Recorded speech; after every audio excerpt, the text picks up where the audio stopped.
स्वागत। सुरुवातीला एक महत्त्वाची आणि मोठी बातमी। खेडकर यांचा फरार आरोपी ड्रायव्हर हा ताब्यात आलेला आहे। नवी मुंबई पोलिसांनी ड्रायव्हरला ताब्यात घेतलाय। ट्रक चालकाचं अपहरण करणारा हा ड्रायव्हर आता अखेर ताब्यात आलेला आहे। एक मोठी घडामोड खेडकर प्रकरणामध्ये पूजा खेडकर यांचा फरार आरोपी ड्रायव्हर हा ताब्यात आल्याची माहिती मिळते। नवी मुंबई पोलिसांनी या संदर्भात शोध मोहीम राबवलेली होती। अधिकची माहिती जाणून घ्यात राहुल कांबळे आपल्या सोबत आहेत। राहुल, पोलिसांनी या सगळ्या संदर्भात काय माहिती दिली आहे?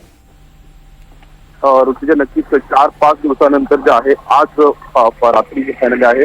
जो चालक होता, ज्या गाडीतून त्या क्लीनरला अपहरण केलं होतं, त्या क्लीनरच्या ड्रायव्हरला जो आहे नवी मुंबई पोलिसांनी अरेस्ट केलेला आहे। आणि आज 10 वाजता जे आहे पत्रकार परिषद डीसीपी ठाणे झोन 1 नवी मुंबई हे घेणार आहेत आणि जी काही संपूर्ण माहिती ती सांगितली। परंतु सध्या एनडीटीव्ही मराठीला जी माहिती मिळाली त्यानुसार काल रात्री उशिरा जो आहे तो ड्रायव्हर जे आहे ज्या गाडीतून त्या क्लीनरला किडनॅप करून पुण्याला पूजा खेडकरच्या घरी घेऊन गेले होते, त्या ड्रायव्हरला जे आहे नवी मुंबई पोलिसांनी अटक केलेली आहे।